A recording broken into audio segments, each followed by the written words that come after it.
Nigerian National Medicine Development Agency, NNMDA, was created in 1997 and backed by Act 2019 to enable the federal government of Nigeria through Federal Ministry of Science, Technology and Innovation actualize its critical and strategic mandates to research, develop, document, preserve, conserve, and promote Nigeria's natural medicine defined as indigenous medicine. 4 Director Generals had steered the affairs of the agency since its creation 28 years ago. A new vista, however, opened in the history of the existence of the agency when Martins Emeje, a distinguished pharmacist and professor of nanotechnology, was appointed as the 5th Director General and Chief Executive Officer in May 2023. Before taking on the mantle of leadership at the NNMDA, Professor Martins Emeje was the Chair R&D at the National Institute for Pharmaceutical Research and Development, with many feats on drug formulation and R&D results to his credit. I deliberately applied for this job. There was advertisement. I applied. I wrote the exam. It was an online exam. Nobody saw anybody. And 1 hour exam online. When you submit your answer sheet, you have a copy of the answer sheet that you have. So I have the copy of the answer that I submitted online that day. And that is my manifesto. So every month, I look at the answers that I submitted, and it guides me in the work that I do. As a researcher and proudly the first and only research fellow in Nigeria who is heading a research institute, I know exactly the problems of R&D in Nigeria, because nobody in Nigeria has or is currently heading a research institute, and he went through the rank and file from being a trainee researcher to an intern researcher, an NYSC researcher, and then a research professor. This is the background that I have. Call him a round peg in a round hole, and you won't be wrong, as he hit the ground running, leaving a lot of innovations on his trail, achieving great strides in the areas of education, agriculture, and health, thereby raising the bar in R&D in natural medicine for the agency. From May 2023, when he was appointed, within just a few months, 4 oral solid dosage formulation products were unveiled.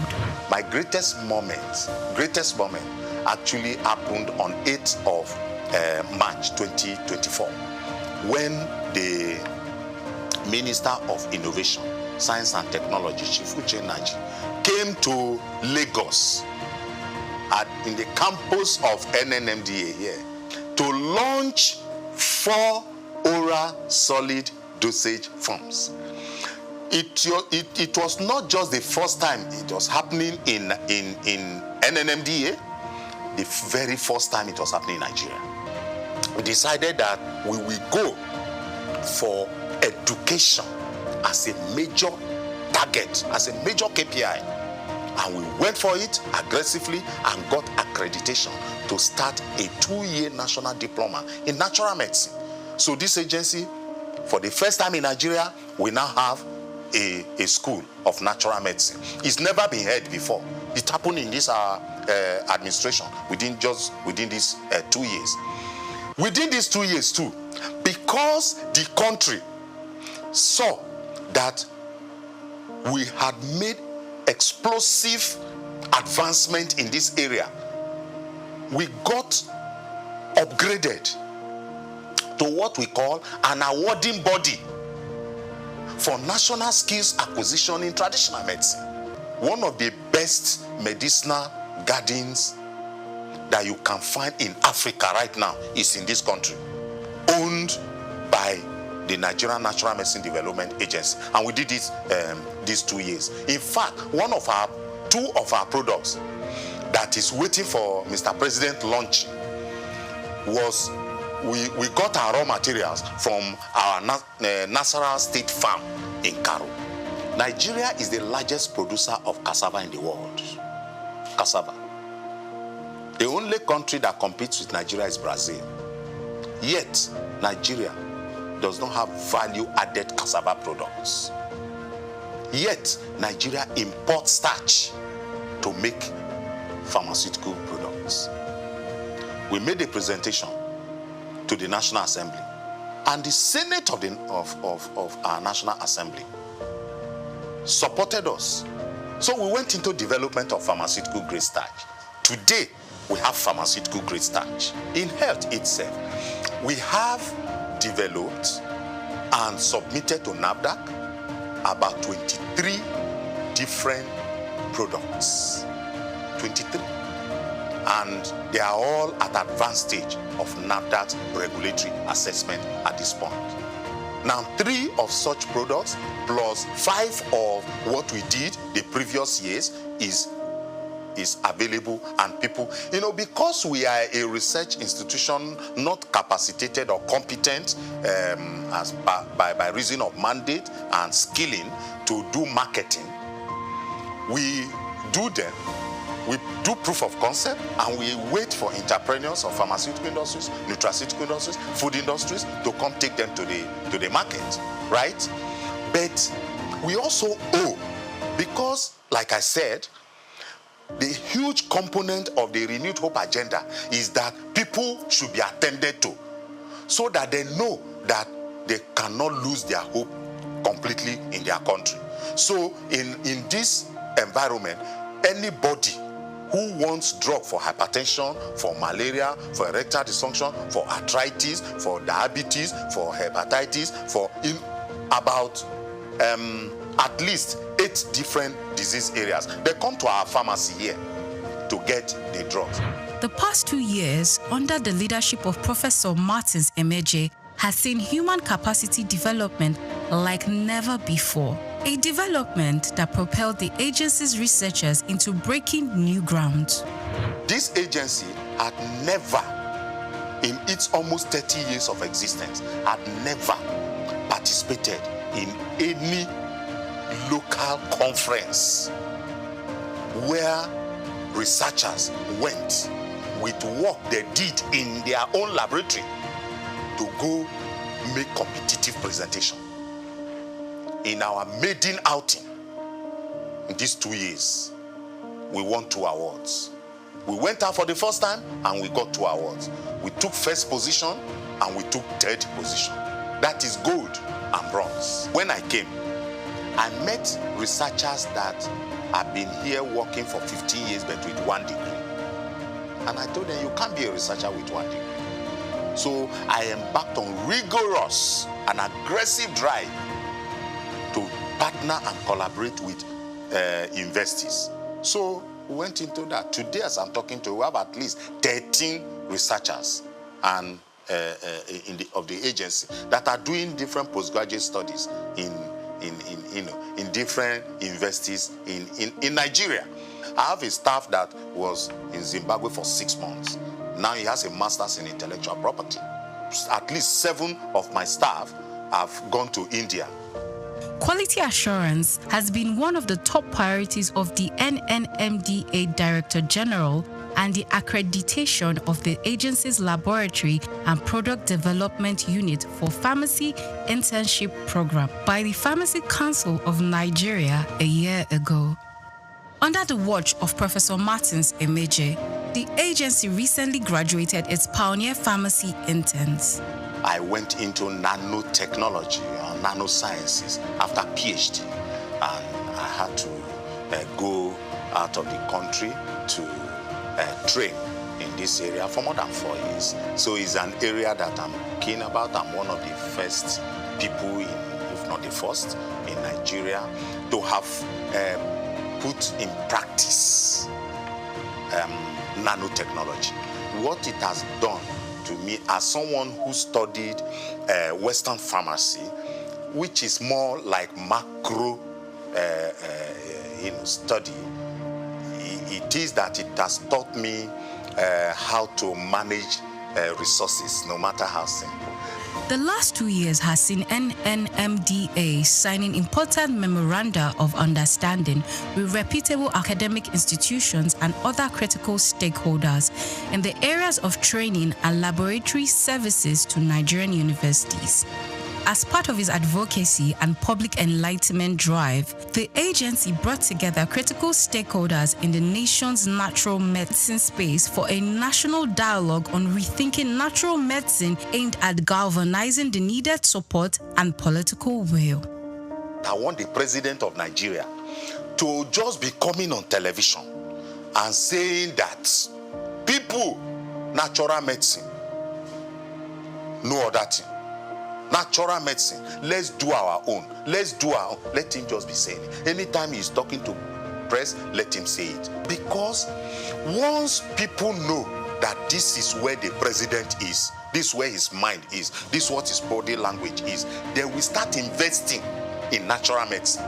A turning point for the agency was the resolution of the National Assembly on Natural Medicine Gazette. The visit by the chairman, House Committee on Legislative Compliance, was a further demonstration of the renewed impetus.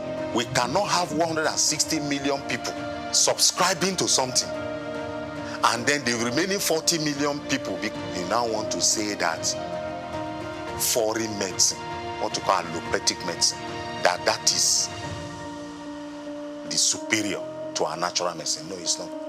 So when the House of Representatives passed that resolution, I told myself, I have now achieved. So what I was thinking would take me 4 years to achieve, actually, we got it done in 2 years. And it's one of the, so our target has actually increased. The best place to actually functionalize or operationalize Renew Hope agenda, Mr. President, is in the health sector. It's in the health sector. And I always tell people, 2 things that if you have security in it, then you are safe. Food and medicine. Any intervention, any project that we do, that it is not about developing our own indigenous resources, is short-term. It's not sustainable. The only sustainable form of development is indigenous development. So anybody who wants to give me support now, I will just tell you what I want. For example, I want all my staff to live in this compound. If you go to other countries of the world, all these staff of the research institution, they live inside the compound. Inspiring a new mindset among staff and attitude to work, for the NNMDA Director General, the task of achieving the mandate and the vision of the agency is work in progress.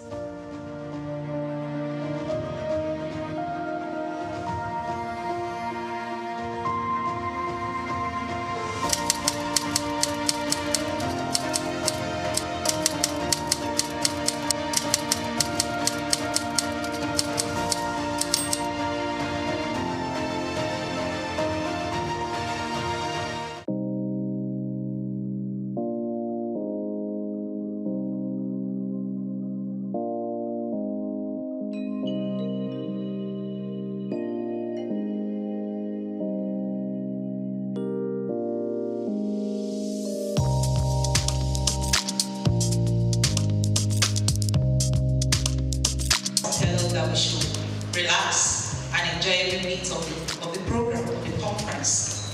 We have a lot of things. We have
recognize the presence of the chairperson of today, in person of Maureen Ken George Taylor.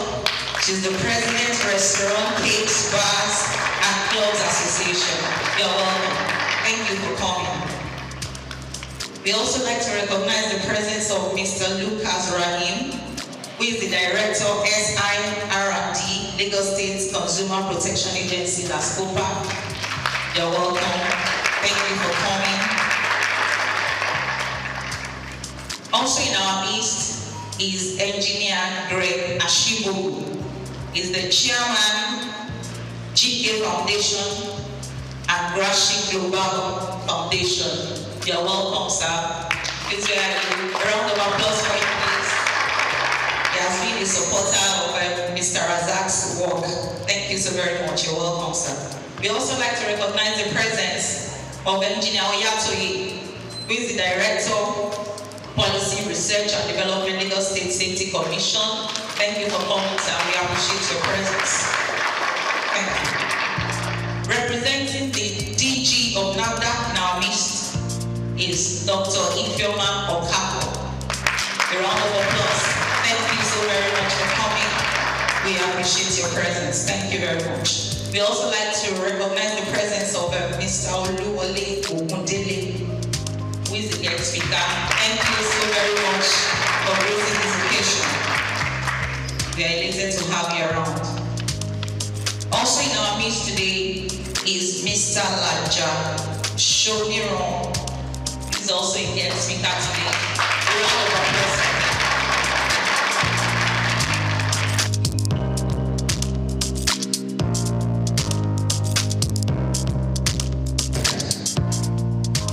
To be the one that convened this maiden edition of Restaurant Managers Conference, it is my utmost pleasure to welcome you all to this occasion. Let's give ourselves a round of applause. First and foremost, I would like to express my deepest gratitude to each and every one of you for taking your time to join us today. Your presence here is a testament to the commitment to excellence in the restaurant and hospitality industry. Together, we gather under the theme, elevating the art of restaurant management, innovation, sustainability, and excellence. The theme reflects our shared passion for advancing the restaurant industry and our dedication to staying ahead of the curve in terms of innovation, sustainability, and excellence. And as we navigate the complexity of the modern restaurant landscape, it is imperative that we prioritize these three pillars: innovation, sustainability, and excellence, which will form the foundation of our discussions today as we explore the cutting-edge strategies, best practices, and innovative solutions to drive success in our industry. We have assembled impressive lineup of speakers, including our keynote speaker, my own mama, Mrs. Bose Aye, the founder of International PSC. Please help me to clap for her. She's also the past president of Restaurant and Food Services Providers Association of Nigeria.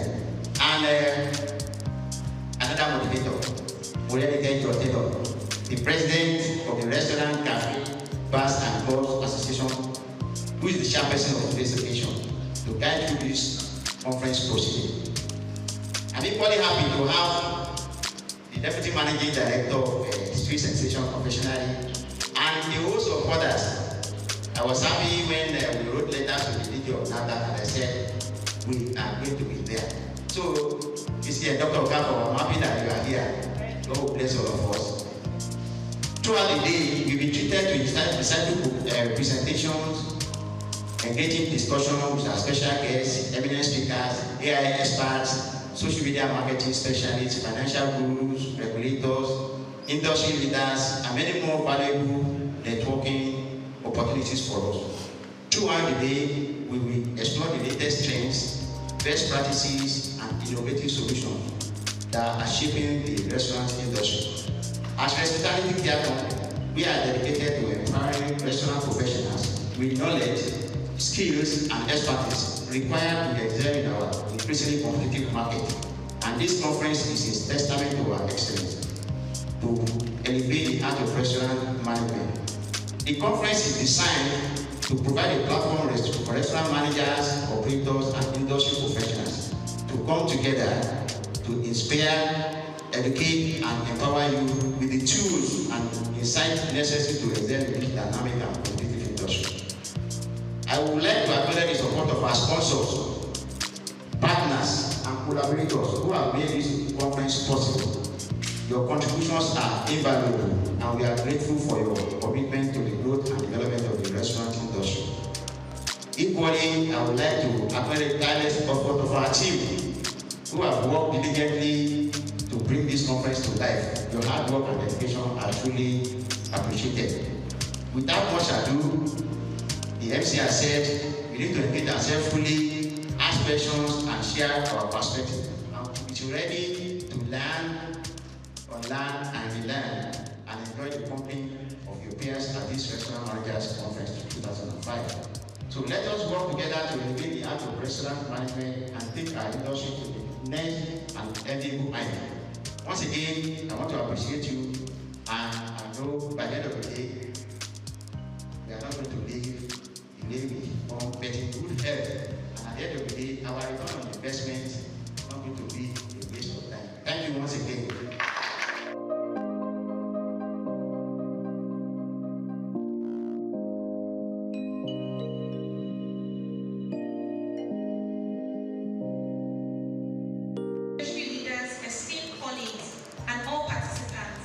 It is my great pleasure to welcome you to this important conference dedicated to the growth and development of the restaurant and hospitality industry in Nigeria. The restaurant and hospitality industry is a vital pillar of Nigeria's economy. It provides employment to millions, drives tourism, supports local farmers and food suppliers, and contributes significantly to our GDP. This sector is not just about serving food or providing accommodation. It is about experiences, innovation, and economic transformation. With Nigeria's growing population and increasing demand for quality services, we must continue to evolve and expand our industry's potential. This conference is an essential platform for sharing best practices, discussing industry challenges, and exploring emerging trends such as digital transformation, AI, sustainability, customer experience enhancement, and food safety. It is through collaboration and knowledge sharing that we can stay ahead in this competitive landscape and ensure our businesses thrive in an ever-changing world. The RCBC Association is dedicated to uniting industry players, advocating for policies that support business growth, and providing resources to help our members excel. By joining our association, participants have always had access to valuable networking opportunities, training programs, and strategic partnerships. That's one of the reasons we're excited to partner on this particular conference.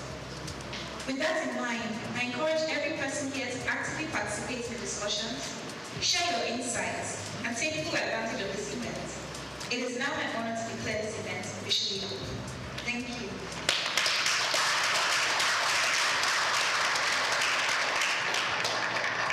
I have just a few more things to say before I hand over the microphone.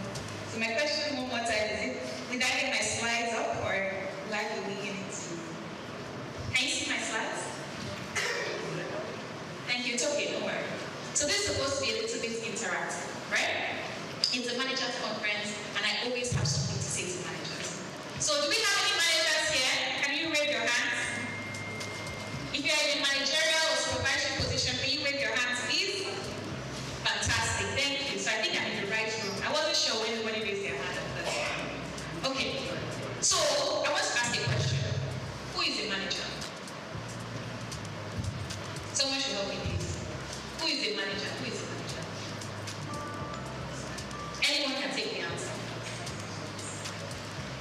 Okay, but if nobody gives an answer, you guys need to answer. Who is a manager?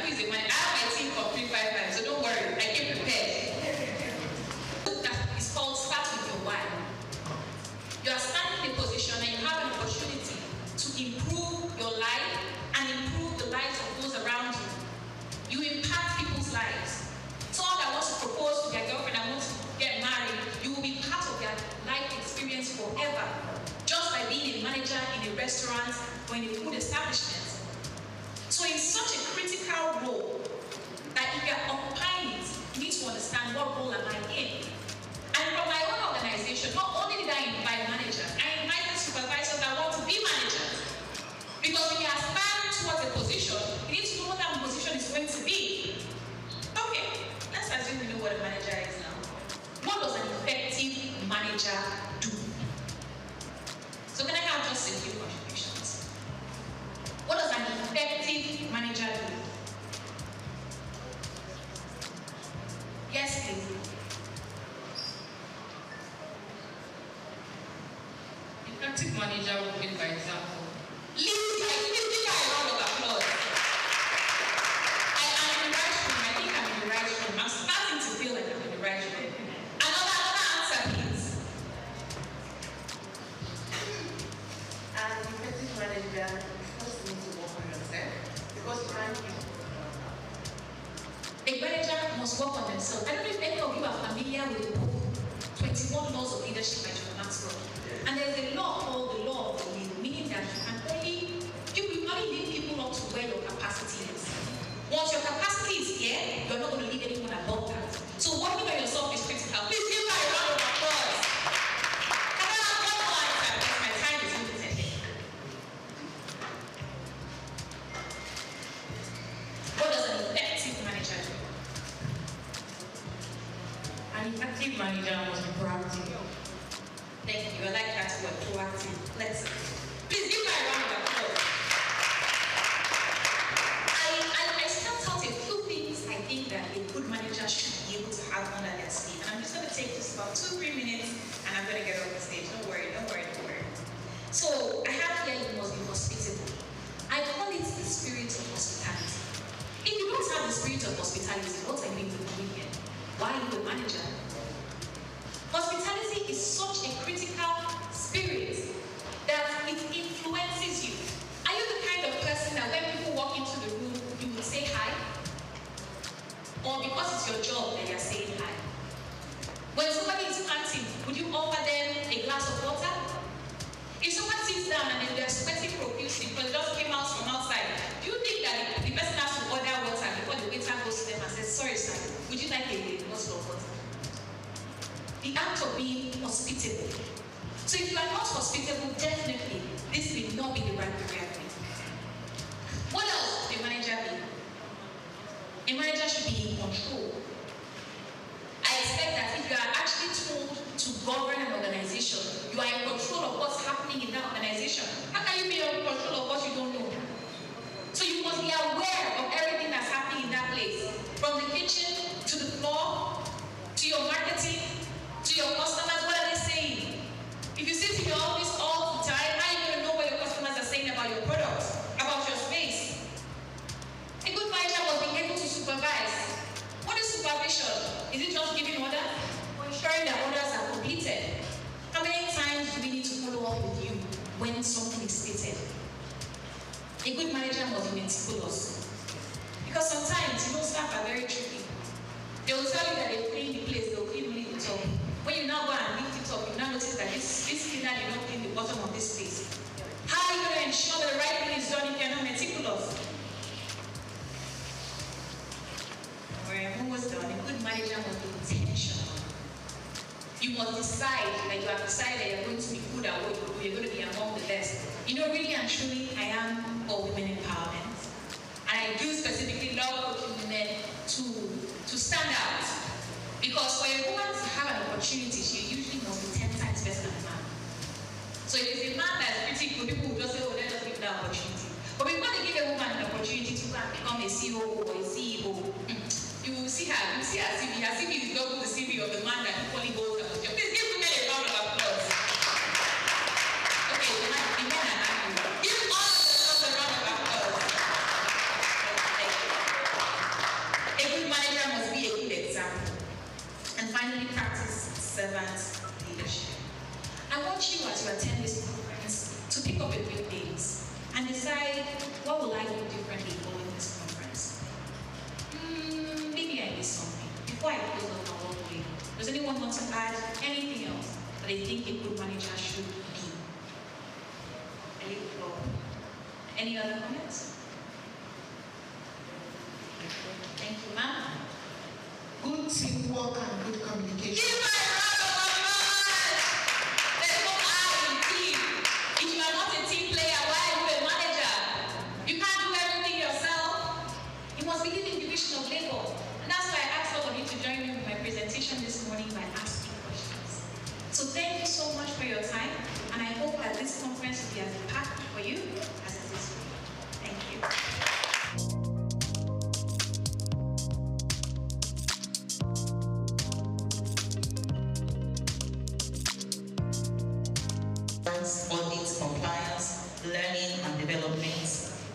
Strategic Business Management.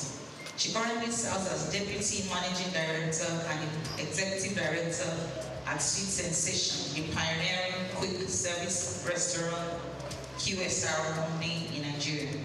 Ayo's career began at PwC, where she managed audit and compliance reviews for publicly listed companies in North America. She earned a reputation for driving change, optimizing processes, and building strong teams, rising to a global managerial role. Her ability to innovate and lead has been instrumental in Sweet Sensation's ongoing transformation. Under her leadership, the company has implemented strategic growth initiatives, enhanced internal accountability, and restructured internal processes to ensure business continuity and sustainability.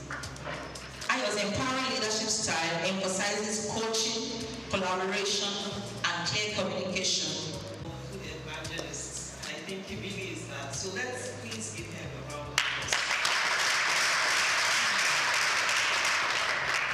I know that there's a team of people who support him, who coach him, who help him, who partner with him. So I want to also take time to acknowledge and recognize them. Please give them a round of applause.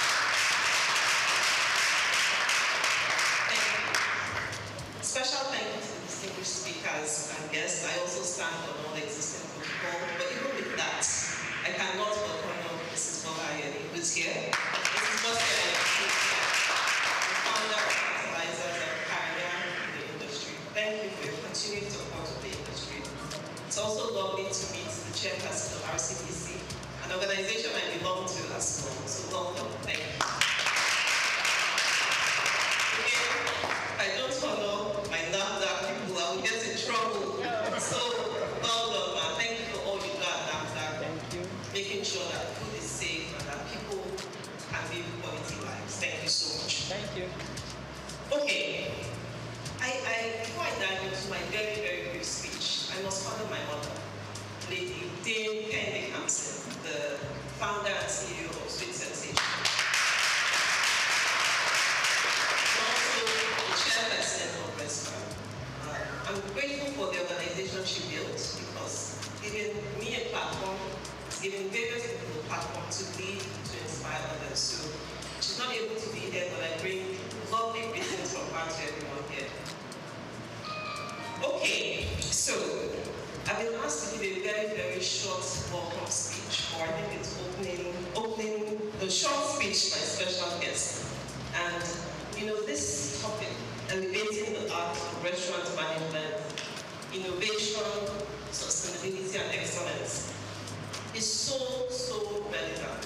So this, I want to start by just saying, this topic is so relevant to our industry. Anyone who's been in an industry for a few years knows how important these topics are.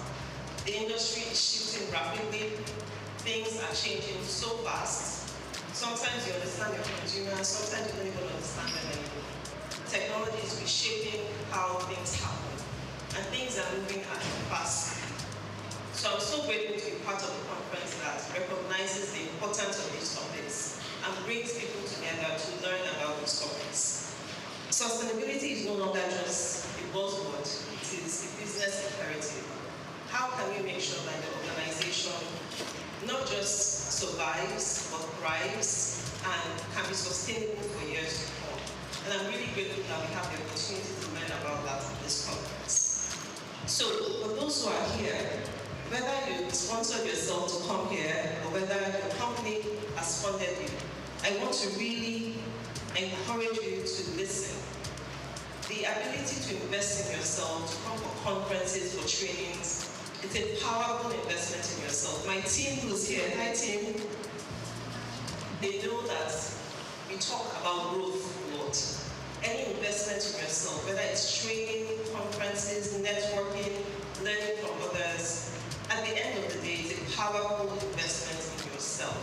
And as you grow, you can also inspire other people to grow as well. So please be open-minded, please listen, please take notes, network with your peers or colleagues or people who you admire in the industry. But please make sure you learn, make sure when you go back to your companies, you're teaching others as well, others who couldn't be here, and then you're allowing others to grow as you grow yourself. So thank you again to everyone. Welcome to the conference, and thank you again to the convener for the opportunity to be here.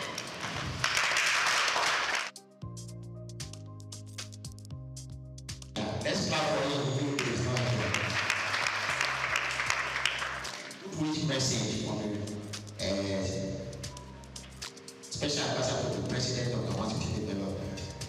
As the Special Advisor to the President on Capacity Development, I'm honored to extend warm greetings to all attendees of this prestigious Restaurant Managers Conference.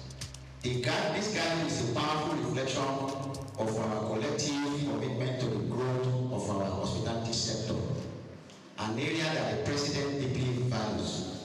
His administration recognizes that capacity development is not merely a strategic initiative. It is a cornerstone of our national vision for economic diversification and sustainable development. The President is genuinely interested in empowering our workforce, as he understands that the success of our industries rests upon the skills and dedication of our people. The hospitality industry is an integral to Nigeria's economy, playing a vital role in job creation, cultural exchange, and promotion of our rich heritage. By fostering a thriving restaurant sector, we contribute to the broader narrative of national pride and economic resilience. The President believes that by investing in the training and development of our hospitality professionals, we are not only enhancing service standards, but also positioning Nigeria as a premium destination for culinary experience and global tourism. As we look to the future, our administration is committed to organizing more training programs and conferences that will empower our hospitality professionals, and conferences like this is one of those things. We envision a collaborative framework where industry leaders, government, and educational institutions work hand in hand to cultivate a workforce that is not only skilled but also innovative and adaptable to the evolving landscape of our hospitality industry. Thank you for your participation and for your vital contribution to this essential sector. Together, we will build a robust and dynamic hospitality industry that meets the diverse needs of our citizens and visitors alike. Honorable Souq Rabiu.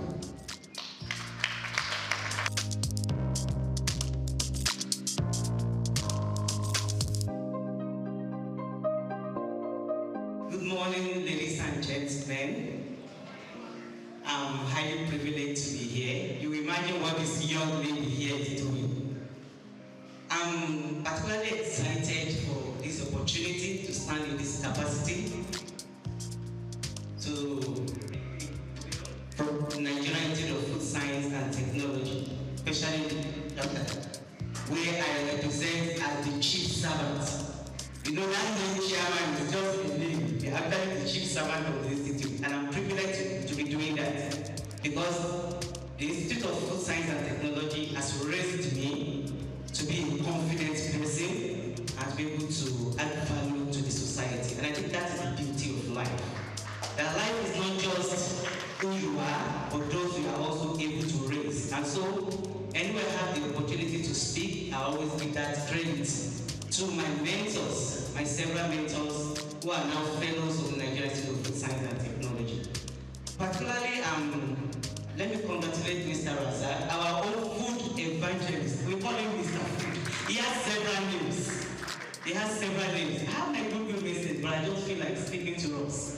Mr. Razak is a blessing to us in the Institute, and we are praying for him. This is just the tip of the iceberg of what God is about to use him to do in Nigeria and beyond that in the world. And so I'm happy to witness this maiden edition of the Restaurant Managers Conference. This is a great one. Please can you give yourself rounds of applause. I'm particularly excited because just yesterday I was privileged to train bakery and pastry staffs, in a big conglomerate when it comes to confectionaries in Lagos, Ogun, and some states at Shagam Axis yesterday. And one of the things I told them is that as leaders, as managers, You are the team leader. It is not just what you tell your staff, it is what they see you do. No food, the best of food safety management system will not fly if it does not start and end at your table. If the staff need PPEs, you are not providing it, what more can they do? If you can enter the processing floor without doing the needful, then we have not shown them the right example. And so as restaurant managers, as supervisors, when it comes to anything food processing, you are at the center and you must do what is right. And you know, if it is not safe, it is not food. If people buy your products and they come down with gastroenteritis, then there won't be a repeat purchase. And that's the truth. And so that means they are losing trust in your brand. So for you to build trust in every brand, right? Like one of my friends who is also a food safety trainer here would say, then you have to do the right thing. And so we are here, that's why we are all here. To learn, to unlearn, and relearn. And I'm sure you get the best from this conference. So this is just the beginning. I wish you all greater and bigger opportunities to learn and shape the Nigerian economy and ensure food security in Nigeria. So you're all welcome, Mr. Razak, congratulations. You're a brother and you made a brother who will to support all that you do. Thank you, Mr. Moderator. Don't worry, I'm coming back with the lecture on council.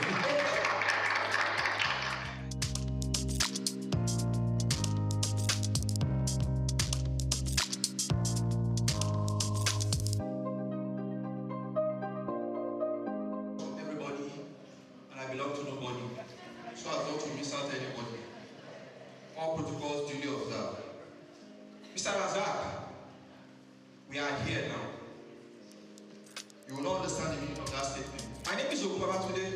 I'm the Executive Secretary of Restaurant and Food Services Proprietors Association of Nigeria, RESPAN. I'm representing, or rather I'm standing in for the President of the Association, the 10-day campaign, ably represented by the DMP of Sensation Confectionaries, Mrs. Ayani Baba. I said, Mr. Razak, we are here now. Almost around this time, November, we met here for a function. And this was the place that Mr. Razak informed me about this program, November.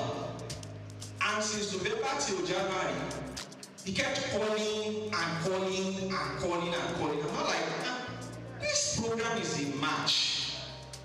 You started bugging me November, December, January. Calm down, Mr. Razak. Through January, February, you would think I'm the one in custody of his kidney. At the time, I have to ask myself, I'm not holding this man's kidney now. Why is he disturbing me?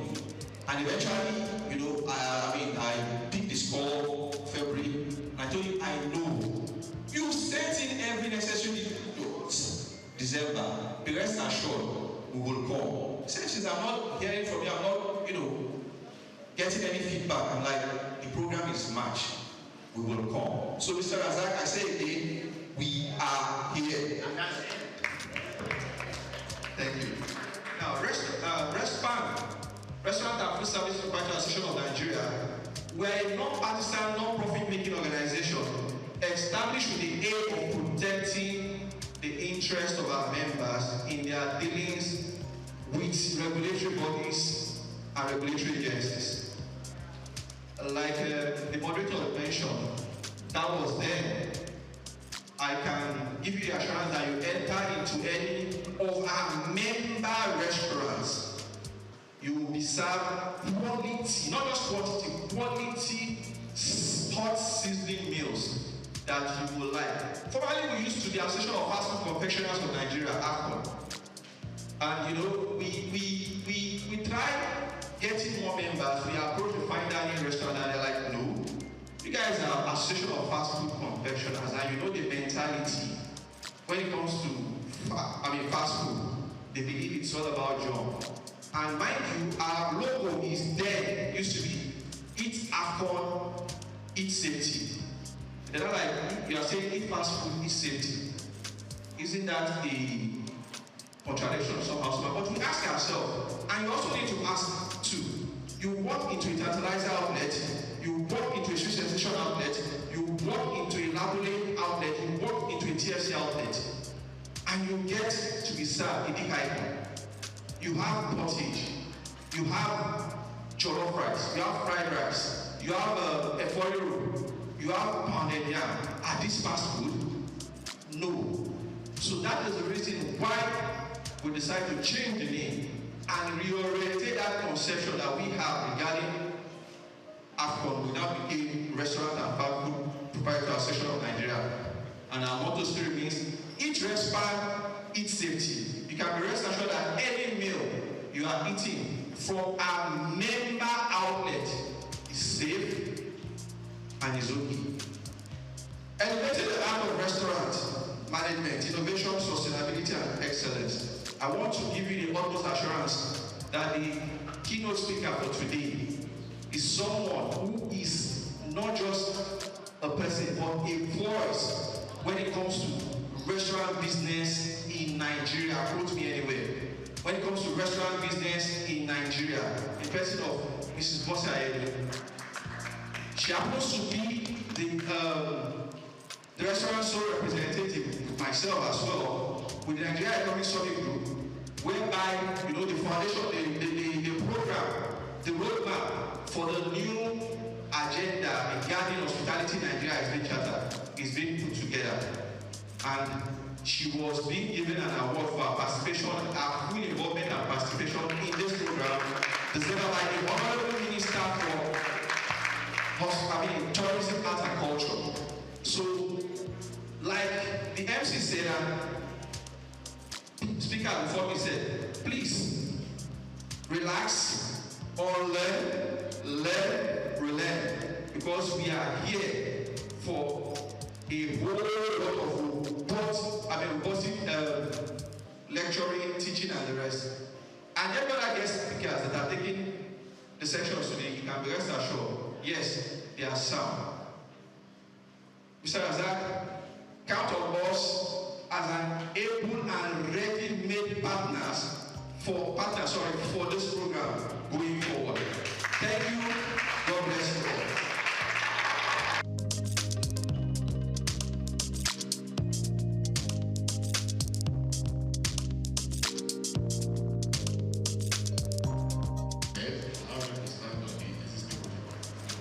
My name is SOUQ, that is scholar Rahim, and look at SOUQ. I'm standing here for my general manager, Afolabi Shulebo Esquire. Let me start by congratulating the organizers of this auspicious program that is going to be highly educative. I can see that. Because the Consumer Protection Agency was actually established in 2015 by Lagos State Consumer Protection Law to ensure that consumers in Lagos State get value for money spent on either goods and services. We also to ensure that Lagosians are protected from hazardous products and also protected against unfair practices.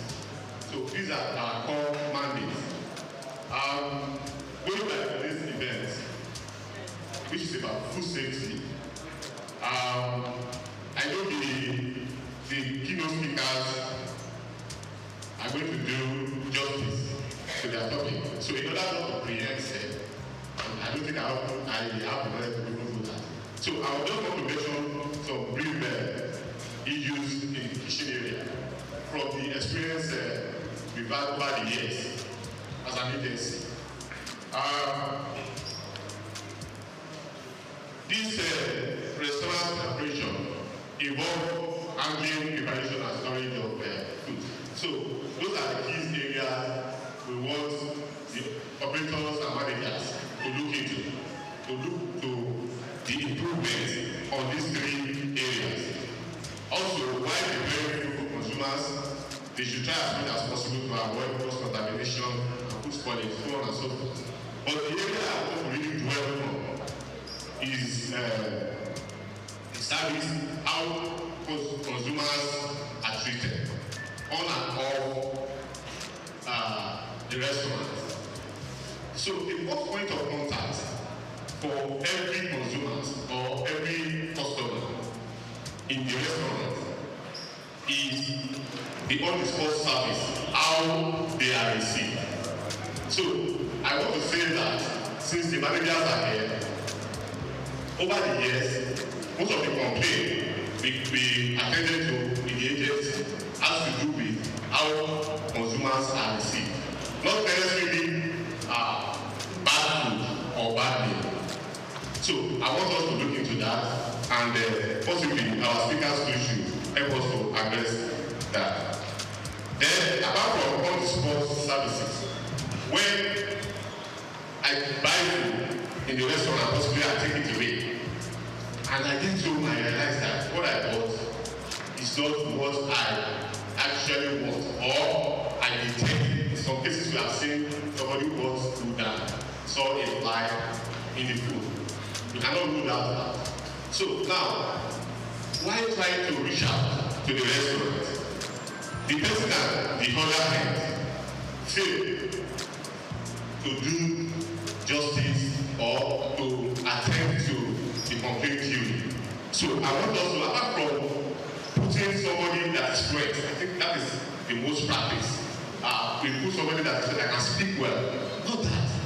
We should endeavor to ensure that the person at the other hand knows well about the business. He can answer questions, treat issues on the spot. And if the person that is receiving complaint at first time cannot do that, he should be trained to escalate the problem to a senior manager or somebody who is well equipped about how the business is run, so that we avoid sanctions and penalties from government agencies like SOUQ. I want to inform you that the 2015 law has been reviewed and signed into law by His Excellency Mr. Governor, 2024 law, that empowers agencies to seal all premises without referring to the court. Initially, we have to go to the court to seek for a seal order. So I'm not saying that we are out to, like my general manager would say, allow business to thrive in Lagos. We are not out to destroy businesses, but then we are not going to lose our focus, which is to ensure that consumers in the state are protected. We are all consumers. So this is a very big opportunity for everyone here, both managers, the operators, and of course all of us are consumers, to ensure that we improve on the service delivery in our restaurants. To round up, like we always say, consumers in Lagos State are kings.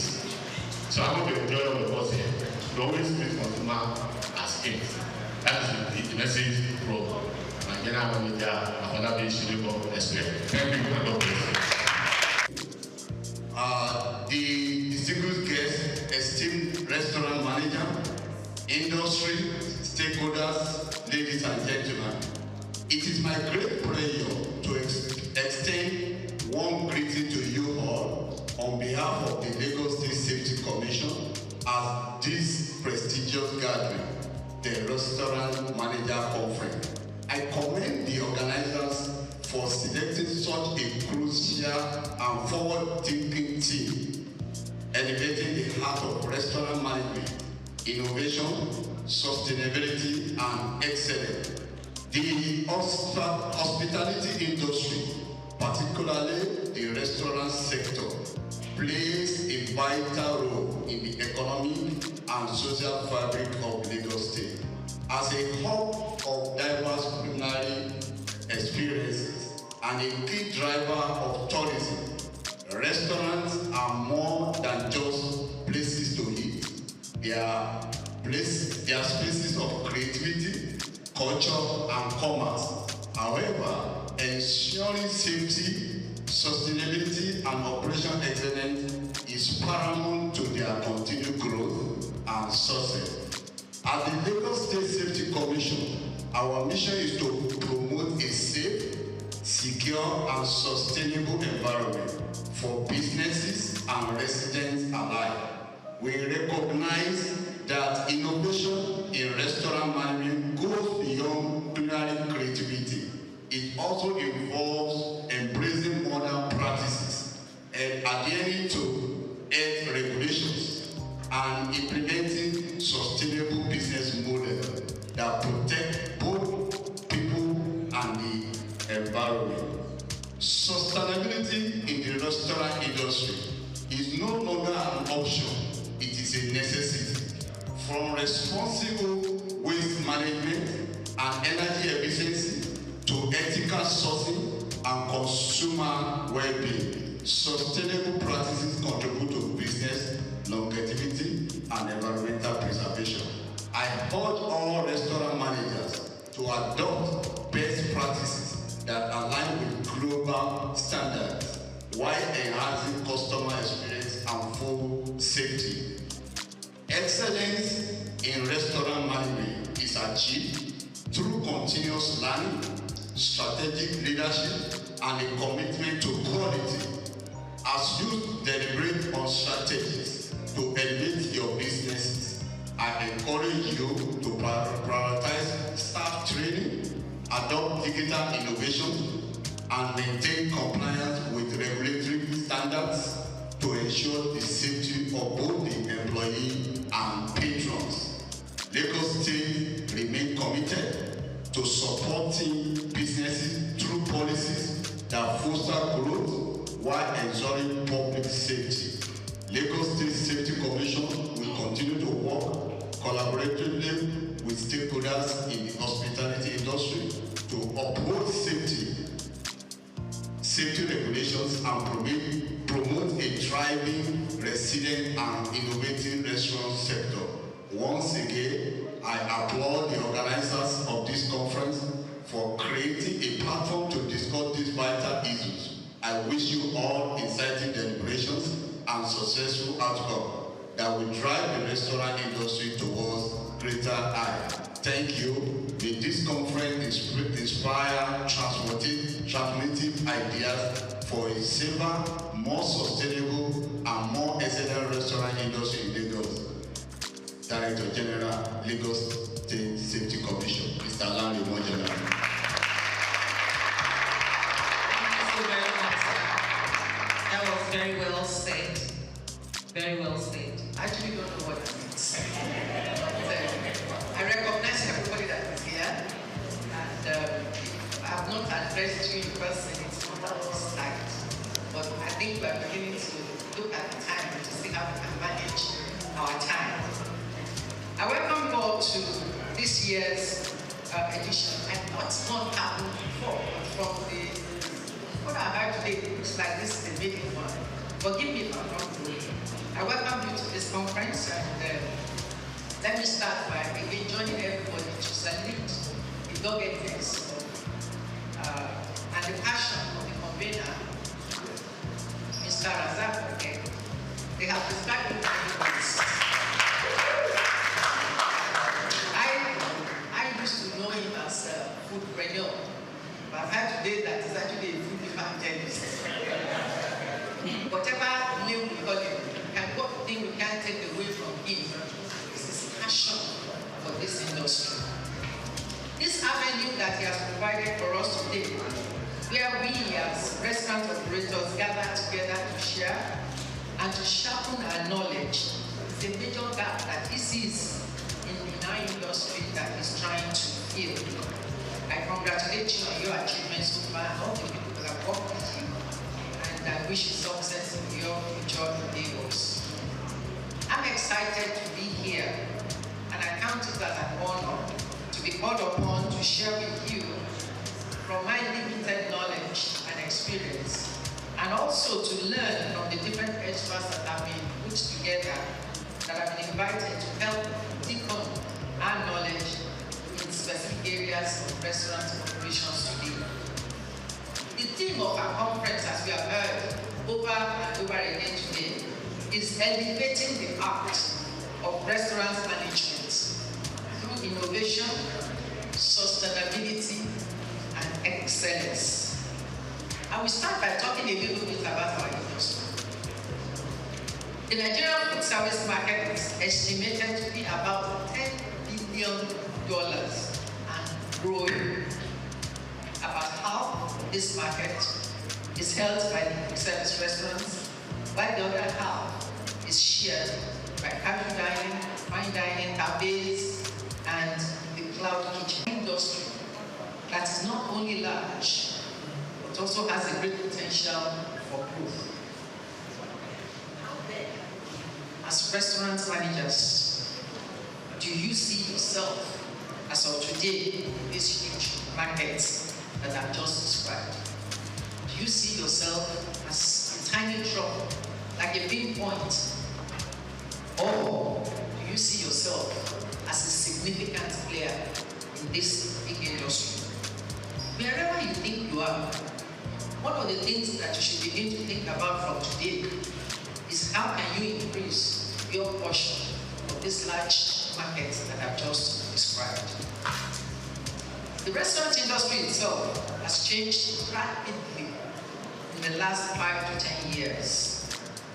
From the imposing brick and mortar structure days, where the idea of social entertainment was limited to visiting fast food restaurants, to today, where the customer would rather be in the comfort of his home and just get his food delivered.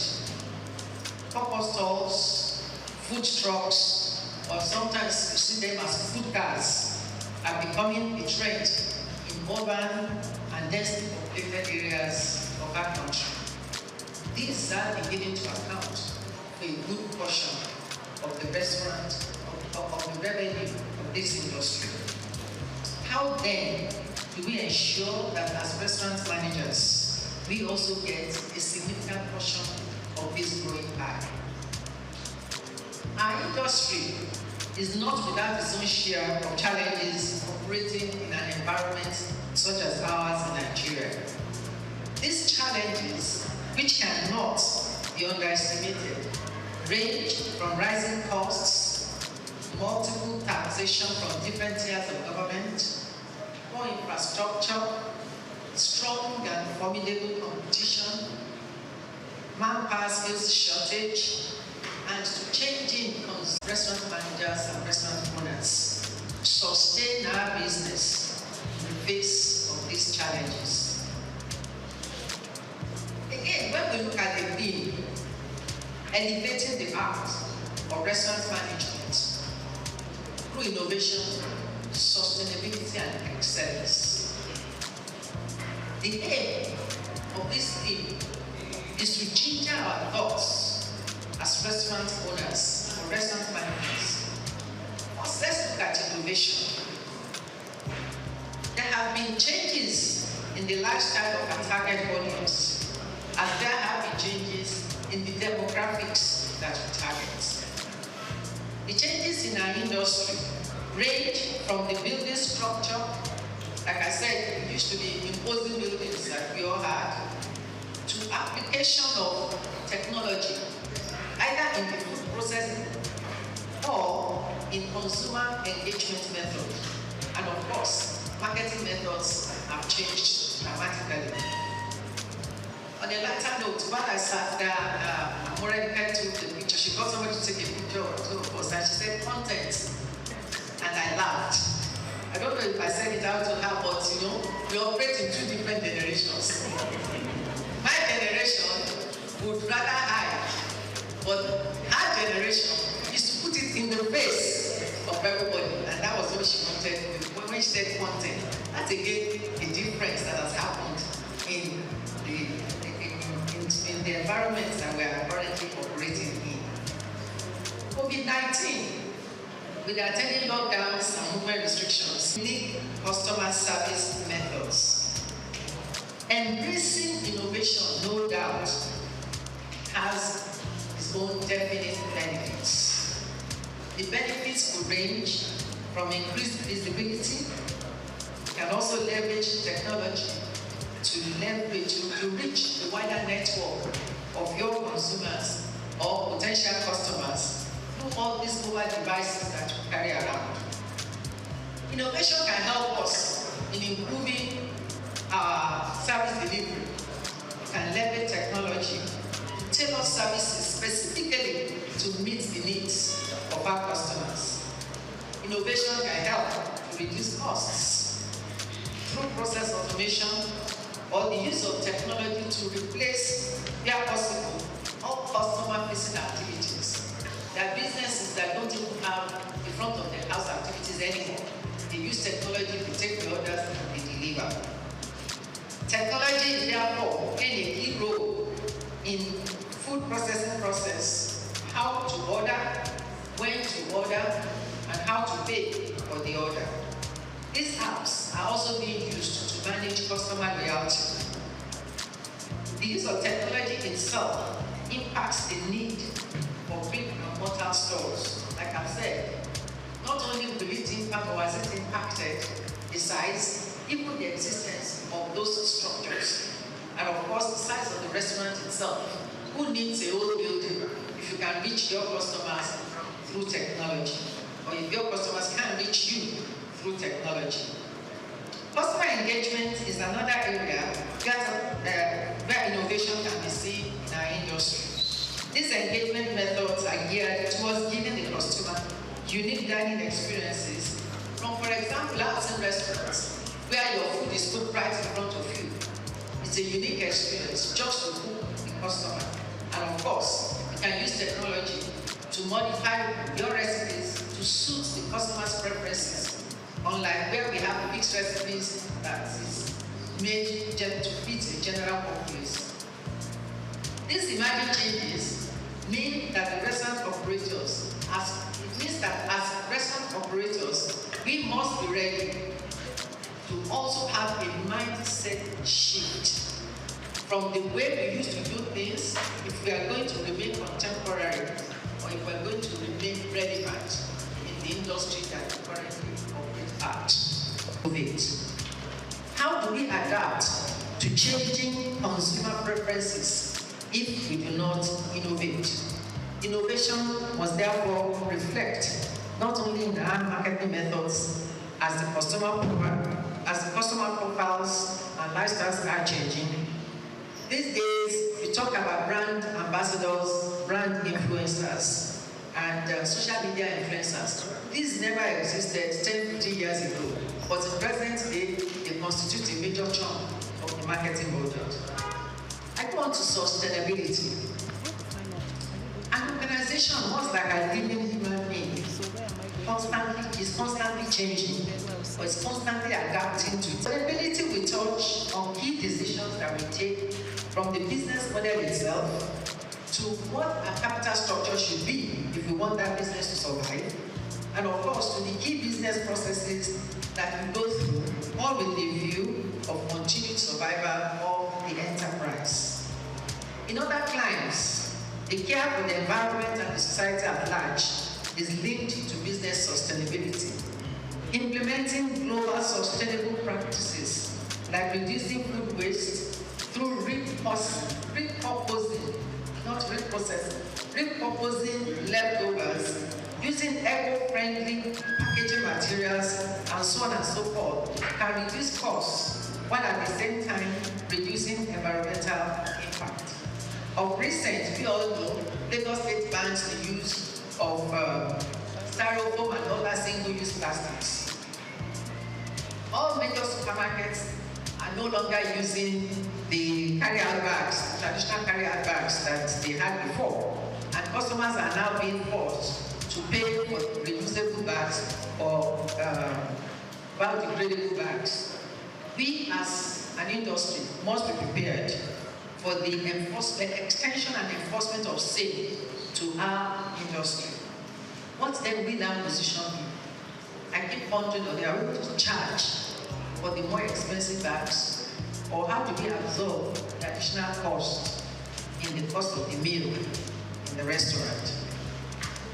How are we focusing locally produced items to replace the imported ones, from raw materials to packaging? How are we managing our inventory systems to reduce waste, which impacts not only the environment, but also increases our cost or reduces our profit? How do we reduce or minimize electricity use? How do we reduce carbon footprint and create a greener future for the planet? How are we supporting ethical labor practices? Embracing sustainability leads to several advantages, which include profitability, as I mentioned, and profitability, you all know, is a must to the survival of our enterprise. We move on to excellence. Excellence must encapsulate all that we drive in the restaurant business. How do we achieve customer service excellence or ensure consistent customer satisfaction? Operational excellence is what sets one apart from competitors.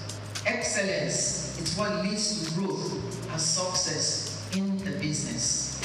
Managers. But quite a number of us are managers working for other people. If you are not the policy or decision maker in your organization, then you must pass on whatever the takeaways are from today's conference. You must have a clear understanding of your market, the environment in which you operate, the type of people that you're catering to, and of course, what actually appeals to them. You must have a full picture of your costs and of what determines your profit. It is good to be able to benchmark your performance against industry standards where applicable. You must drive year-on-year growth, both revenue and customer throughput. Because anything that is not growing is dying. The knowledge experts are here today. Let's listen to them attentively. And after their presentations, we can seek clarifications as found necessary. Thank you all for listening. I wish you a successful day.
Food safety failure, improper storage,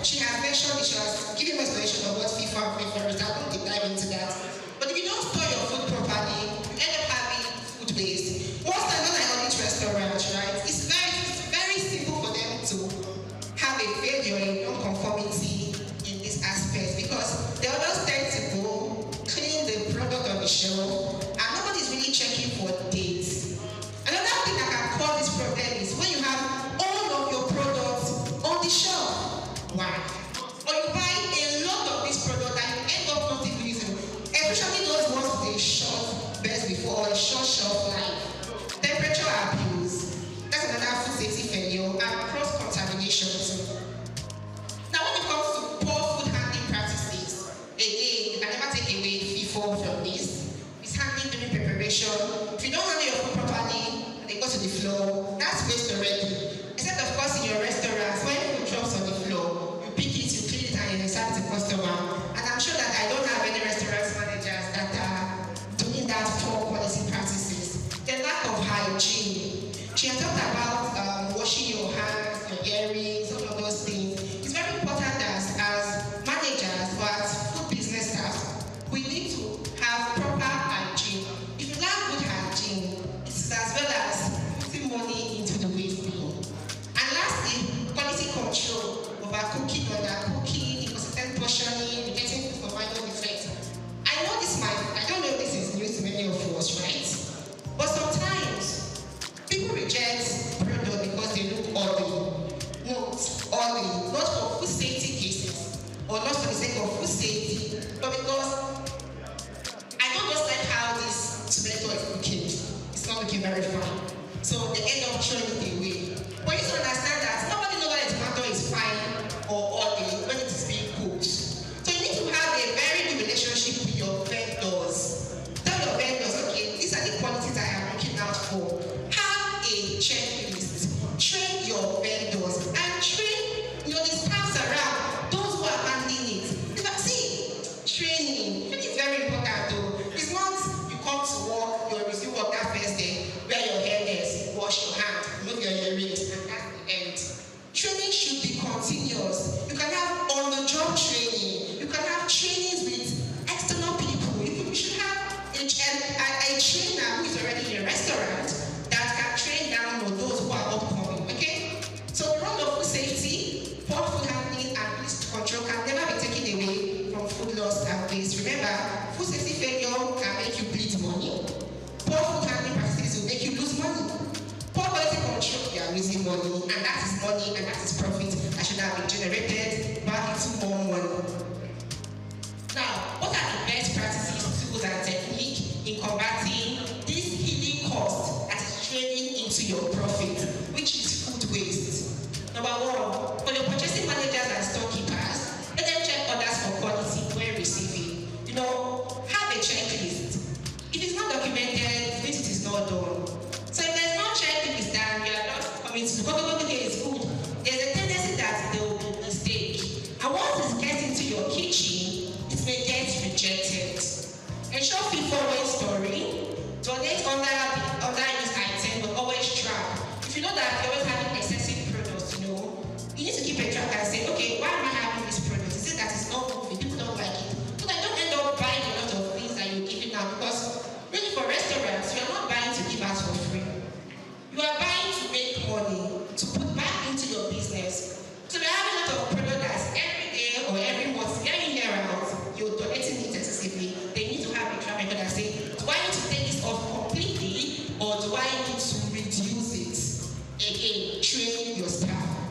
Now for chefs and stewards, smart menu planning. You need to plan your menu with ingredients that can make too many food products. So if you're having, say lentils for instance, how many food products or how many menus can lentils do? Start thinking in that way. Start menu planning. Don't just plan it. I have 55 menus. Look all of them in one day. At the end of the day, just 5 food. What happens to the rest of them? It is waste. That's money that should have been used for any other thing that's going to waste. Okay? Portion control and just portion control. I know as Nigerians, many of us don't like it. But then again, for food business owner, if you do not manage your portion control, you end up having a lot of food waste. Your calibration, your skills, are you calibrating them? So you're calibrating your skills. Why are you calibrating the dry weights? So it's not a function of every morning you carry 5 kg, you put your seed, good. 10 kg, you put on your scale, it's good. Those dry weights, are you calibrating them? Do you have external parties that come to calibrate those skills to show that you're ensuring the right portion? What about using data to track your demand? Again, forecasting, demand forecasting. The product or the number of products you would have each Ramadan period. You agree with me that it is different from the one you start experiencing from next week. True or false? I need an answer, please. True or false? Exactly. People are fast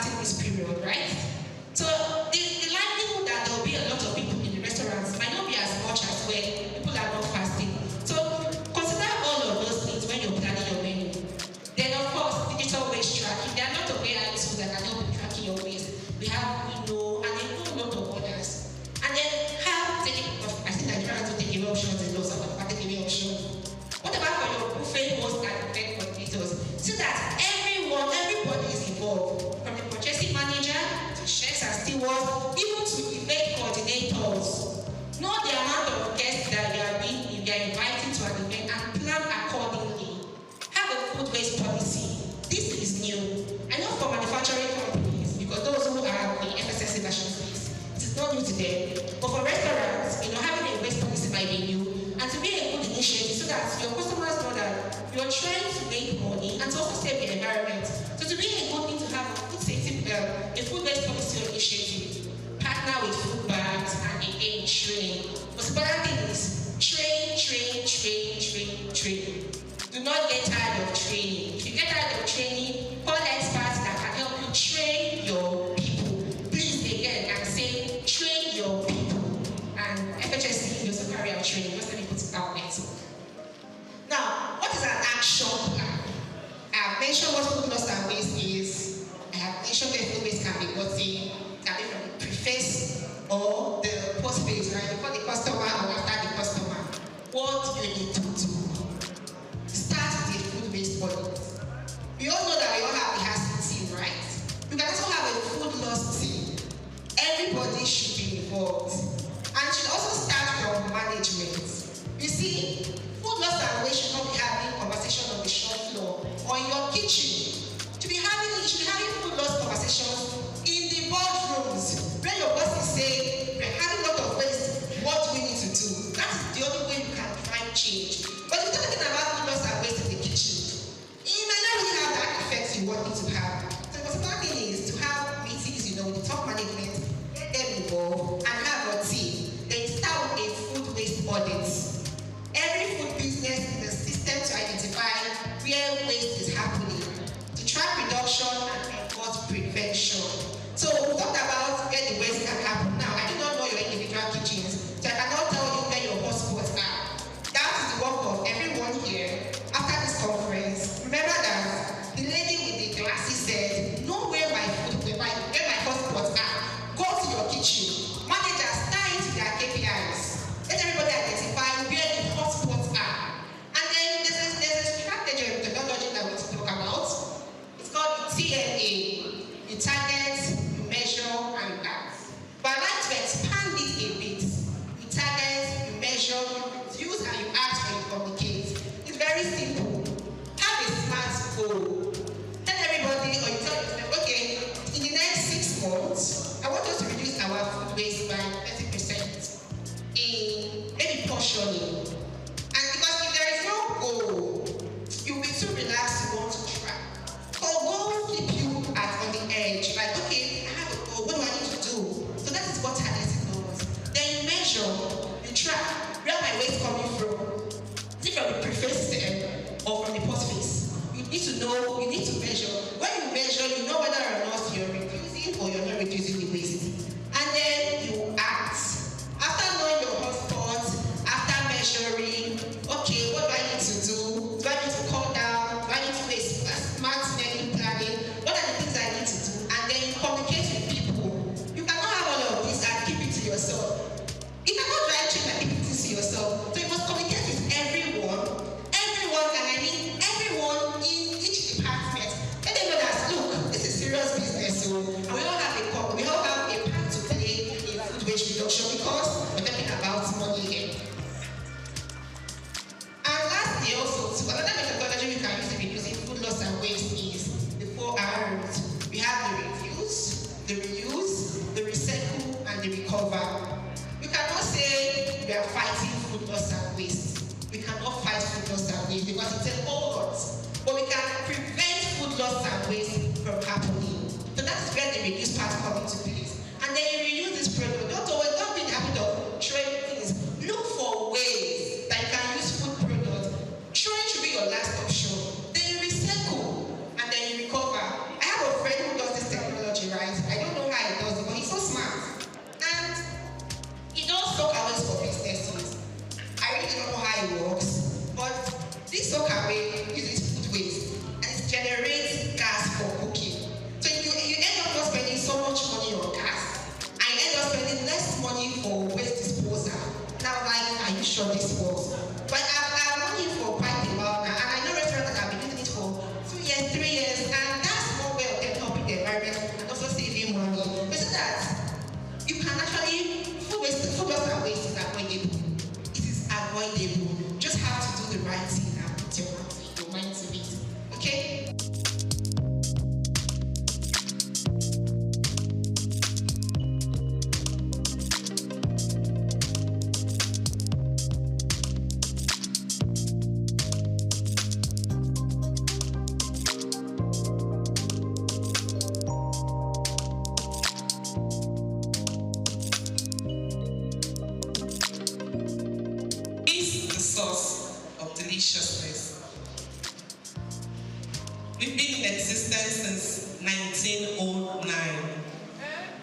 shrimp, eh? We are an ancestor brand. Thank you very much. You see, this is what we know how to do the best. Bring deliciousness to homes, to your meal time. And this was the initiative of two Japanese persons. One is a scientist who discovered that glutamate was the ideal substance to make meals. And then the other one, an entrepreneur who has the money to start the business. So you see, idea, meeting, capital, and then a business is born. So this is how our Ajinomoto came to be. By the way, it's a Japanese brand, and Japan products are quality products. I re-emphasize, quality products. So we've been in Nigeria since 1991, and what are we doing? We are founded on the aspiration to contribute to well-being of the human being, well-being of the society, well-being of the planet through amino science. Amino science is the technology and the specialty of the Ajinomoto Group. The NAFDAC people here know us, we are registered. The SON people here know us, we have a man cap. So we are very regulated and very compliant. So what is Ajinomoto? My targets are here, the caterers are here, LSCDA, and my other catering group. Yes, ma'am. Thank you very much. So these are my targets, and I know restaurant people are here who use it. The people used to say that all those big restaurants today use Ajinomoto, but they hide it. So I want to ask, what do you gain if you don't use Ajinomoto? And what do you gain if you don't use that cook? You still they hide them. Tell people the source of your deliciousness, because you understand that it is safe. It is made from sugar cane. It helps you to reduce salt in your food. People call it magionio, thinking because there may be salt. Not salt. It is a product that has glutamate, and glutamate is an essential amino acid which gives the taste of umami. Umami is not sweet, not bitter, not sour, not salty, but delicious. That is the fifth taste, in case you don't know. We don't have only 4 taste sensations now, we have 5. The taste of tomatoes is not sweet, not sour, not salty. Every speaker has talked about tomatoes now. It is to make almost every meal. And so it is not sweet, not bitter, not sour, not salty, but it gives that umami taste. That's the 5th taste around the world, and it's not different to Nigeria. And that's the taste of our Ajinomoto. Ajinomoto is produced through a fermentation process of sugar-based sugarcane, beets, cassava, maize. So all of these are products through which Ajinomoto is made. And then it is made up of, our MSG is made up of simply sodium, glutamate, and water. This is it. And it contains 1/3 of the amount of sodium in table salt. So if you think your food is not delicious enough, you're just adding salt, you're adding to your hypertension. Yes, so why don't you use Ajinomoto? And it helps you to promote that deliciousness that you want in your meal. That's what we are talking about. So it is used around the world to bring out deliciousness. You are what you eat. All of us agree to that, right? It's consumed that forms you. Some food experts will tell us to avoid this fast food, pastries, cakes. Don't eat this, don't eat that, don't eat. Reason. They tell you some of you it gives cholesterol. They just call a lot of hard names that will scare you. But once in a while, even in the pyramid of food, all these things are there. You take them, but maybe sparingly. And not that you take at all. So you are what you eat, and when we eat food, we don't eat to swallow those chunks. What we eat is to get nutrients from the food. Bringing one of that. So look out for it in the market. It is very beautiful for jollof spaghetti. One pack is 25 grams, and then you use it for 500 grams spaghetti. Just add 30 cl of water, and then mix it to get the sauce, and voila, deliciousness is all the way. And we love to get questions, we love to have feedbacks. Like the MC has said, a pack like this is going to be given to everyone here, and we hope that you will use it and continue to enjoy deliciousness. Of this program, and Grassy Global Foundation, led by Engineer Greg Ashibogu, we are presenting this award to the DG of NAFDA, Professor Olusola Christiana Adeyomi. And she was one of those ones that bring premium importance of production, the quality aspect of it. And I'm happy that I happened to be one of the first production supervisors that became an athlete manager and never stopped. So, on behalf of the organizer of the maiden edition of Restaurant Managers Conference, we are presenting this award of honor to Mrs. Bosse Ayemi in recognition of her contribution to the growth and development of Nigerian restaurant managers. We have been that one today, and we are happy that it's still happy to be here to see this award. Restaurants, cafes, bars, and club association. You can see, I think from what we have had today, you can see that we are blessed to have her. And ever since she has been taking me up and down, Mr. Dada, we are having a cocktail looking. Can you come? We are having this one, can you come? Forgetting the fact that I stay in Kodu, they want me to be in Lama. But I have to squeeze my time to get there. So, she has been very supportive. We need to thank your Taylor, the chairperson and president of RCBC Association, appreciation of your visionary leadership, selfless dedication, tireless effort, and understanding.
Jim Ovia, one of the most influential and successful businessmen in Nigeria, who has made a mark in the financial system. He is the founder and chairman of Zenith Bank, one of Africa's largest and most profitable banks. He has been described by Forbes Africa as the godfather of banking in Nigeria. My name is Jim Ovia. I'm chairman of Zenith Bank, and I thank you all for listening to me. This illustrious son of Africa was one of the financial leaders who revolutionized the banking sector in Nigeria. Let's take a close look into the life, background, career, and achievements of this enigma, Jim Ovia.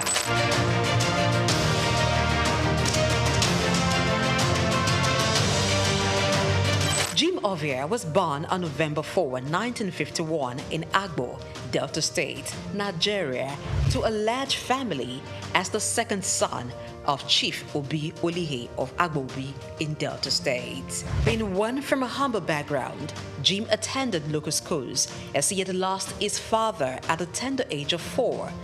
His widowed mother, together with his older brother, saw him through school. He had secondary education at Ika Grammar School in Agbo.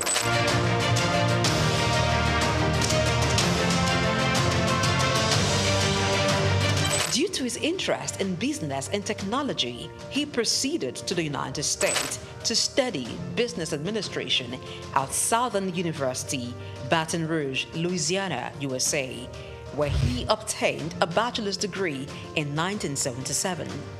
He furthered to University of Louisiana, Monroe, Louisiana, and bagged a master's degree in business administration in 1979. Jim Ovia is also an alumnus of the prestigious Harvard Business School.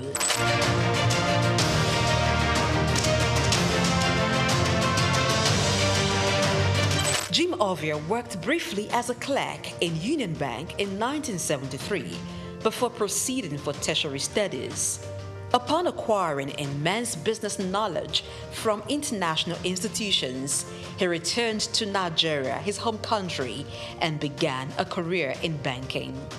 He continued at this for years, working for banks such as Lion Bank, Merchant Bank of Africa, and International Merchant Bank.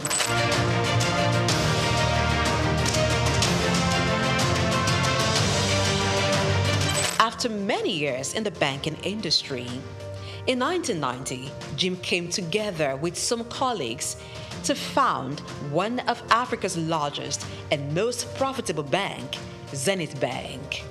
The bank was established with a vision to provide excellent customer service, innovative and technology-driven banking. Zenith Bank flourished as it drew customers who sought excellence in financial services. What started with an asset of $4 million and about 50 staff has grown into over $24 billion in assets and shareholders' funds of more than $3 billion as of June 2022. Zenith Bank is listed on the Nigerian Stock Exchange and London Stock Exchange.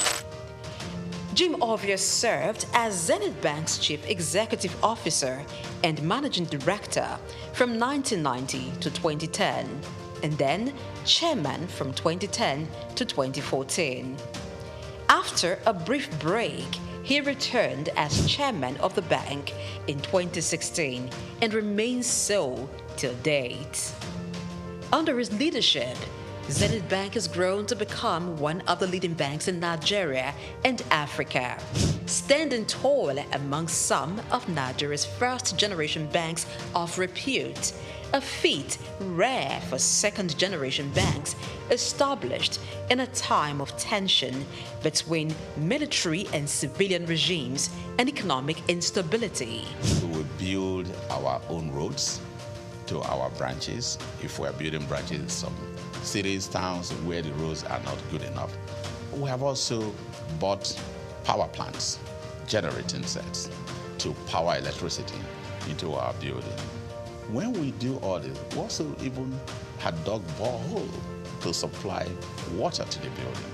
When we do all this, what I personally call it is BYOI, bring your own infrastructure or build your own infrastructure. Jim Ovia served as Zenith Bank's Chief Executive Officer and Managing Director from 1990 to 2010, and then Chairman from 2010 to 2014. After a brief break, he returned as Chairman of the bank in 2016 and remains so till date. Under his leadership, Zenith Bank has grown to become one of the leading banks in Nigeria and Africa, standing tall among some of Nigeria's first-generation banks of repute, a feat rare for second-generation banks established in a time of tension between military and civilian regimes.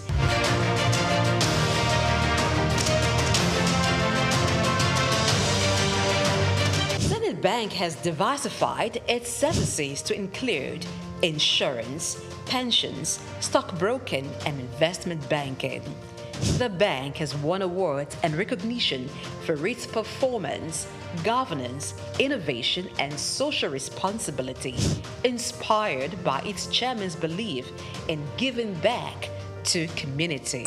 Really, it's my special pleasure, my honor indeed, for this opportunity offered by AAI to be awarded in the category of Business Leadership Award for 2017.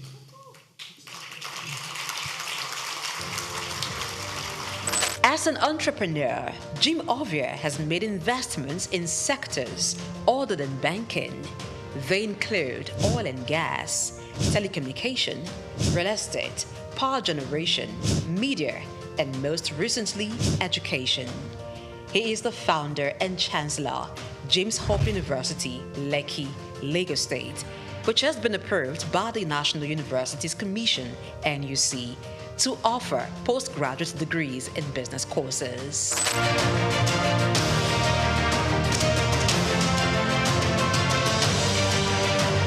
Jim Ovia is a man who believes in giving back to society.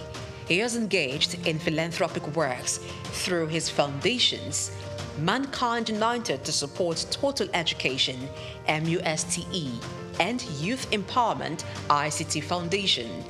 These foundations award scholarships to indigenous students and promote information and communication technology in Nigeria through various initiatives. Ovia has made donations towards courses and institutions. They include Nigerian Investment Promotion Commission, NIPC, Nigerian Internet Group, NIG, Lagos State University, and National Information Technology Advisory Council, just to mention a few.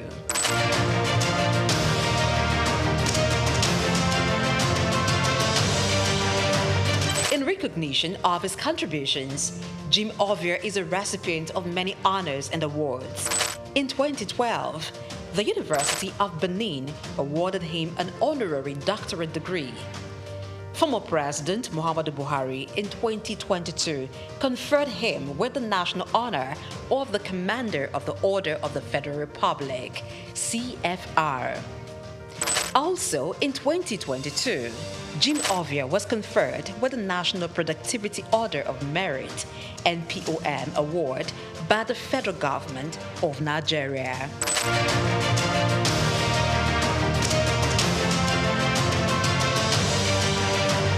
Jim Ovia is a proud member of the World Economic Forum, the Nigerian Economic Summit Group, and the Institute of Chartered Accountants of Nigeria. He is also a member of several boards and councils. We can't afford to lose depositors' money. We can't afford to lose money that belongs to stakeholders.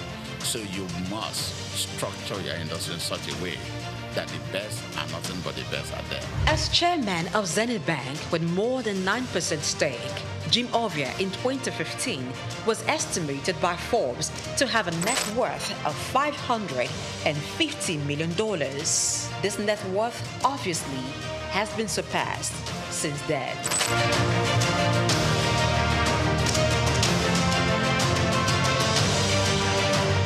Jim Ovia, as a business person, founded 5 companies. They are Zenith Bank PLC, the Quantum Group, Visaphone Communications, Quantum Luxury Properties, Civic Center Towers, and Cyberspace Network. Jim is a member, Honorary International Investors Council.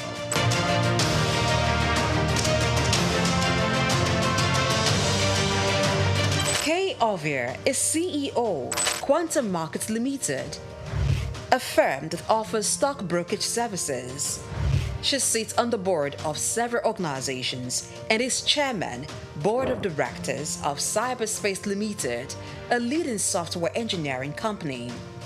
Cyberspace Limited is one of the pioneers in provision of internet services in Nigeria, providing network and software services. Kay being at the head of a tech giant in Nigeria, teamed up with her husband, Jim, to strategically deploy robust IT infrastructure at Zenith Bank, which resulted in the development of digital products and technology-driven banking in Nigeria. Kay is an alumnus of Enugu State University of Technology, SOUQ, where she holds an MBA in management.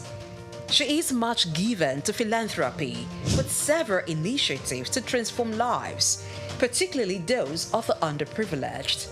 One of her projects targeted at children and youths, Star Rising Talent Hunt, aims at discovering and projecting hidden talents.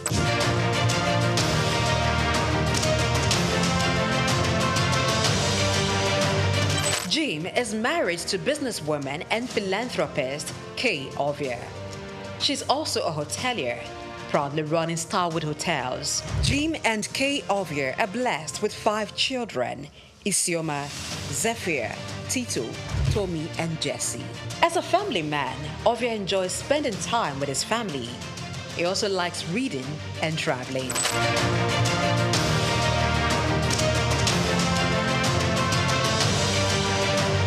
In order to pass on his vast wealth of knowledge on business and finance to African entrepreneurs, Jim Ovia authored a book titled Africa, Rise and Shine. The book was published in 2018 by Forbes Books. The book was written after he featured in an issue of Forbes, and it became the magazine's best-selling edition in Africa, that it had to be reprinted 4 times. The book, Africa Rise and Shine, paints the picture of his humble beginning from the small town of Agbo in Delta State, and against all odds, pushed through to become a global business icon, while providing insight on how to conquer challenges in African markets, taking advantage of the opportunities.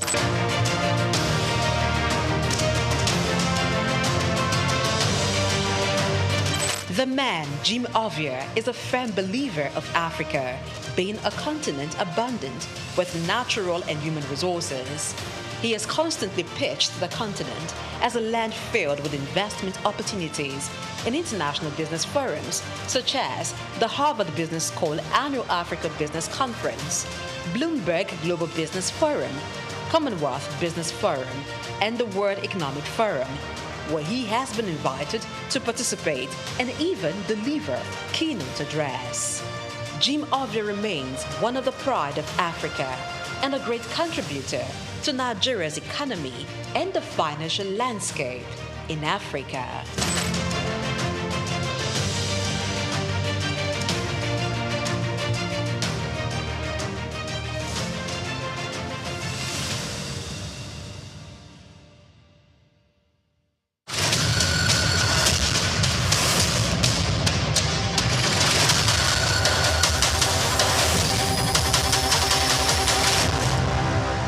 Dr. SOUQ A. Adedeji, whose leadership has significantly transformed Nigeria's tax administration, is a distinguished first-class graduate in accounting from the prestigious Obafemi Awolowo University, Ile-Ife, and he currently serves as the chairman of the Federal Inland Revenue Service, FIRS. I firmly believe in the wisdom encapsulated in the statements.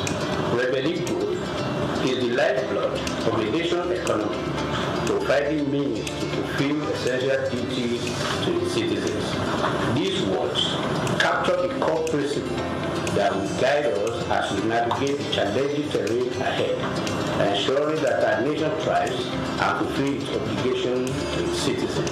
In our pursuit of greater fiscal future, we are determined to align ourselves with President Bola Tinubu Extreme Fiscal Policy and Tax Reform Committee.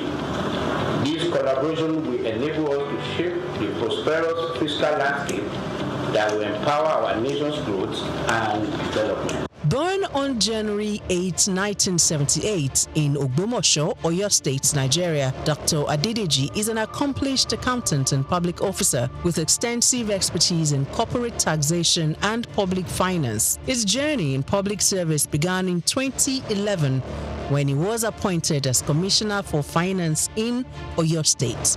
In that capacity, Adedeji introduced transformative financial reforms, most notably the establishment of the Treasury Single Account (TSA) to streamline government revenues and expenditures.